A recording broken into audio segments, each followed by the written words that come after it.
وه د ورونو ځمکه نه وه پښتونخوا مې د جنګونو ځمکه نه وه کور مې نه و خو بیا هم شکرګزار وم کور مې نه و خو بیا هم شکرګزار وم خو زمونږ د قبرونو ځمکه نه وه ټولو ښاغلو ته په سټیج ناستو مشرانو ته همزولو ته کشرانو ته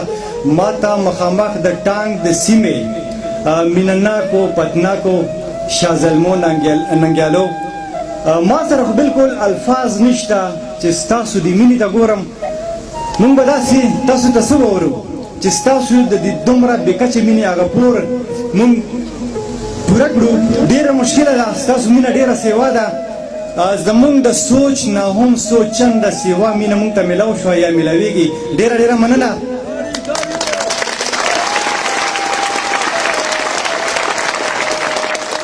وخت به نه اخلم شیرونه در سره شریکوم چې سخت بیمار یم څه ناڅه راته پکار دي ستا د خولې جوټه اوبه راته پکار دي نور پښتون یم په هر څه ښه پوره یم نور پښتون یم په هر څه ښه پوره یم مازغه نه لرم مازغه راته پکار دي ډېره مننه نور پښتون یم په هر څه ښه پوره یم مازغه نه لرم مازغه راته پکار دي او یو سړی دی دلته ګرځي داسې وایي یو سړی دی دلته ګرځي داسې وایي پردی جنګ دی پښتانه راته پکار دي ډېره مننه یو سړی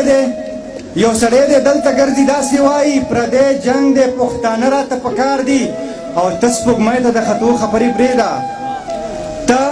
سپوږمۍ ته د خطو خبرې پرېږده موږ نه هر یو جي اوړه راته پکار دي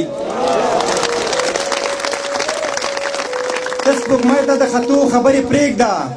موږ نه هر یو جي اوړه راته پکار دي او ستا یاران دي وي په جیب کنګال سنمه ستا یاران دي وي په جیب کنګال سنمه خو په خوی خصلت درانه راته پکار دي چې زما ورباندې زړه راغلی دی چې زما ورباندې زړه راغلی دی دا تصویر دې څومره ښه راغلی دی چې زما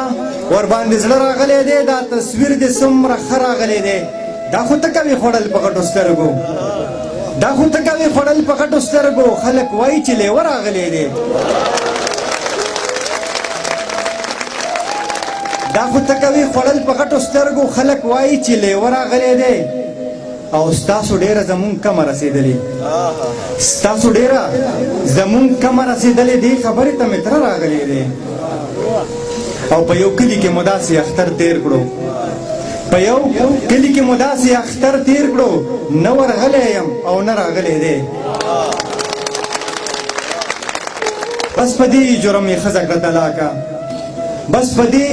جرم یې ښځه کړه طلاقه په نوړی کې یې ویښته راغلی دی او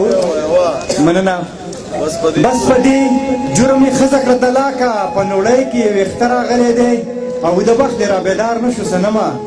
دا ازل نه جوړو د راغلی دی چې داسې په قسمت باندې د خوار پیدا کولم چې داسې په قسمت باندې د خوار پیدا کولم نو بیا دې ولې زه دومره هوښیار پیدا کولم چې داسې په قسمت باندې د خوار پیدا کولم نو بیا دې ولې زه دومره هوښیار پیدا کولم د ژوند په دې ډرامه کې اوس کردار خو لار راکه د ژوند په دې ډرامه کې اوس کردار خو راله راکه که نه هسې په نوم دې اداکار پیدا کولم مننه شعر دی چې اوس ولې خفه کېږي په سازونو جوړولو اوس ولې خفه کېږي په سازونو جوړولو تا ولې په فطرت زه موسیقار پیدا کولم او تنقید خو به کومه په تخلیق د تخلیقکار اوس تنقید خو به کومه په تخلیق د تخلیقکار اوس چې پوی دې په معنا زه د معیار پیدا کولم او سنمه په یارانو کې مقام به مې اوس دنګ وي سنمه په یارانو کې مقام به مې اوس دنګ وي په ونه چې خپله خدای لکه چینار پیدا کولم